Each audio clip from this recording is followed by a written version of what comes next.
मित्रों नमस्कार, right information channel में आपका स्वागत है। मैं अशोक कुमार शुक्ला आप लोगों से एक नई वीडियो को लेकर के आया हूँ। आज का ये वीडियो इस बारे में बनाया गया है बैंकों से संबंधित सूचना मांगने के लिए। इसी क्रम में बैंक ऑफ बड़ौदा से सूचना कैसे मांगी जाए इस बारे में बताने का हमने प्रयास किया है। आज के इस वीडियो में हम बैंकों से संबंधित सूचनाएँ मांगने के बारे में बताएंगे। हमारे चैनल को जिन लोगों ने सब्सक्राइब नहीं किया वो लोग हमारे चैनल को सब्सक्राइब कर लें, जिससे आप लोगों को मेरी जो वीडियो आ रही है उनको देखने के बारे में और उनसे संबंधित सूचनाएं प्राप्त हो सकें। बैंक ऑफ बड़ौदा के बारे में हम बता रहे हैं। बैंक ऑफ बड़ौदा से सूचना मांगने के लिए बैंक ऑफ बड़ौदा के क्षेत्रीय कार्यालय समेत सूचना आवेदन दाखिल करना चाहिए और ये क्षेत्रीय कार्यालय में ही अपनी प्रथम अपील भी दाखिल करेंगे। जन सूचना अधिकारी क्षेत्रीय कार्यालय में नियुक्त होते हैं और अपीली अधिकारी भी क्षेत्रीय कार्यालय में नियुक्त होते हैं। हम अपना सूचना आवेदन लिखने के समय इस तरह से लिखेंगे: सेवा में जन सूचना अधिकारी कार्यालय बैंक ऑफ बड़ौदा क्षेत्रीय कार्यालय, जो भी कार्यालय होगा उस कार्यालय के बारे में लिखेंगे। और इसके बाद में लिखेंगे: महोदय, प्रार्थी सूचना का अधिकार अधिनियम 2005 की धारा 6 के अंतर्गत निम्न बिंदुओं के बारे में सूचना प्राप्त करना चाहता है।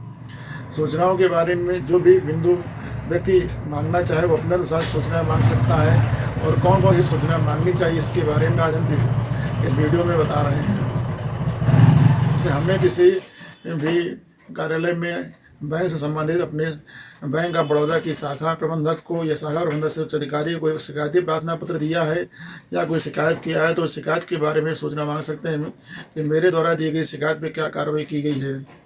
यहाँ ये जान लेना आवश्यक है कि बैंकों के शाखा प्रबंधक जन सूचना अधिकारी नहीं होते हैं और उनके क्षेत्रीय कार्यालय की जन सूचना अधिकारी होते हैं। अगर जैसे आपको बैंक की शाखा संबंधी सूचना मांगनी है तब भी बैंक के क्षेत्रीय कार्यालय से ही आवेदन करना पड़ेगा।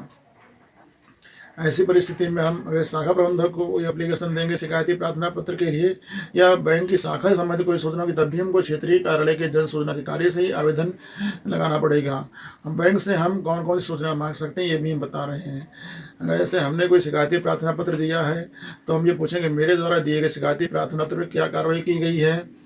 अगर ऐसे उस पर कोई जांच चले, हम जांच के बारे में पूछ सकते हैं कि उस पर क्या जांच की गई है और जांच रिपोर्ट की छायाप्रति और जांच रिपोर्ट पर पारित आदेश की प्रमाणित प्रति उपलब्ध कराएं। नंबर 2 पे कि बैंक में अधिकतर मामले लोन के संबंधित होते हैं। ऋण के मामले में बहुत सारे लोगों को ये जानकारी करने की ज़रूरत पड़ती है कि यहाँ बैंक में किस दर से ब्याज लगाया गया है, बैंक में किस दर से चक्रवृद्धि ब्याज लगाया जा रहा है। ये ब्याज के बारे में आम जनता को जानने की बहुत ज़्यादा उत्सुकता रहती है, खास तौर पे ऋण के मामलों में, क्योंकि ऋण हर व्यक्ति जो भी लोग ऋण लेते हैं उनको ऋण की अदायगी के लिए ब्याज की जानकारी इसलिए लेना आवश्यक है क्योंकि उनके द्वारा जो मूलधन होता है मूलधन पे लगातार ब्याज से ब्याज लगता रहता है। इसके लिए वो लोग सूचना मांगते हैं कि मैंने जो भी ऋण लिया था उस पर किस दर से ब्याज निर्धारित किया गया है। हमें ब्याज दर के निर्धारण के बारे में पूरी जानकारी उपलब्ध कराएं।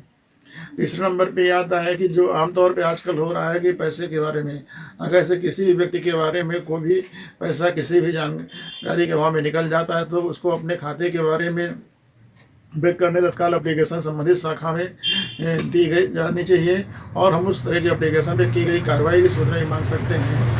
अगर से बिना आपकी जानकारी के कोई पैसा निकला है तो उसके आवेदक ये जानकारी हासिल कर सकता है कि इस खाता संख्या से किस दिनांक को इतना पैसा किस माध्यम से निकाला गया है। और बैंकों से संबंधित जानकारी के बारे में ये भी जान लेना आवश्यक है जो भी समाज के जिन वर्गों में या जिन क्षेत्रों से संबंधित लोगों का भुगतान बैंक के माध्यम से होता है उन लोगों को भी जानकारी लेने का अधिकार है कि उनकी जो बैंक से संबंधित ये धनराशि थी वो किस व्यक्ति को भुगतान की गई और किस माध्यम से भुगतान की गई है। चाहे छात्रवृत्ति के मामले में हो, चाहे ऋण के मामले में हो, चाहे बैंक संबंधित जो भी अदायगी होती है उसके बारे में वो जानकारी हासिल कर सकते हैं। और इसके बाद में हम ये भी सूचना मांग सकते हैं कि बैंकों के संबंध में जो लेन देन के मामले हो रहे हैं, जो ऋण के मामले आते हैं कि उनके संबंध में जो भी लोगों को छूट दी गई है, किस प्रकार से छूट दी गई, छूट देने के संबंधित जो भी नियम और कानून प्रचलित हैं उनके बारे में सूचना उपलब्ध कराएं। हम भी लास्ट में लिखेंगे: अतः आपसे अनुरोध है कि उपरोक्त प्रार्थना पत्र में बड़ी बिंदुओं की सूचना साथ सहित रजिस्टर्ड डाक से हिंदी भाषा में उपलब्ध कराएं। बैंकों से भी समस्याएं आती हैं, कुछ बैंक अपनी अंग्रेजी भाषा में सूचना देते हैं तो आवेदक को ये भी लिखना चाहिए कि जो भी सूचना है प्राप्त कराई जा रही है वो राष्ट्रभाषा हिंदी उपलब्ध कराएँ, क्योंकि हिंदी भाषी प्रदेशों में हिंदी के जानकार बहुत लोग हैं और हिंदी भाषा में ही जवाब दिया जाना चाहिए और हिंदी भाषा में ही आवेदन किया जाना चाहिए। फिर लिखेंगे प्रार्थी, प्रार्थी नीचे अपना नाम पता दस्तखत लिखेंगे। हम अपने सूचना आवेदन के साथ में 10 रुपये का पोस्ट कार्ड जरूर लगाएंगे। अगर इसमें पोस्ट कार्ड नहीं लगाते हैं तो हमारे सूचना अधिकार अधिनियम 2005 के अंदर आवेदन नहीं माना जाएगा। इसलिए पोस्टर ऑर्डर का लगाना बहुत ज़रूरी है। और अगर ऐसे हम 10 रुपये की फीस अदा नहीं करेंगे तो हमारा आवेदन अधूरा माना जाएगा। इसलिए फीस के बारे में 10 रुपये के पोस्ट ऑर्डर या 10 रुपये नगद नोट लगा सकते हैं। हमारा सूचना आवेदन तैयार हो जाएगा और इसके बाद में हम अपने सूचना आवेदन की फ़ोटोकॉपी कराएंगे। फ़ोटोकॉपी पोस्ट ऑर्डर की फ़ोटोकॉपी कराएंगे। पोस्ट ऑर्डर पे 2 में जन सूचना अधिकारी क्षेत्रीय कार्यालय का पता लिखेंगे और प्रेषक में अपना नाम पता लिखेंगे। हमारा आवेदन पत्र इस प्रकार तैयार हो जाएगा। हम अपने आवेदन पत्र को रजिस्टर्ड डाक से या यहाँ पे व्यक्तिगत रूप से प्राप्त करा सकते हैं।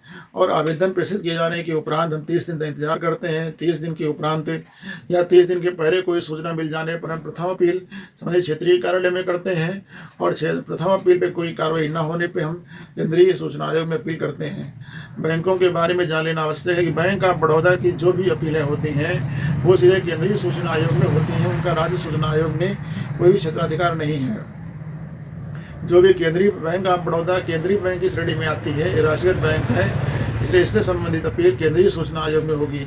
आज का ये वीडियो आप लोगों को पसंद आया तो इसको पसंद करिएगा, शेयर करिएगा सोशल मीडिया के सभी माध्यमों पे और हमारे सभी माध्यमों पे शेयर करिएगा, जिससे कि इस वीडियो की जानकारी अधिक लोगों को मिल सके।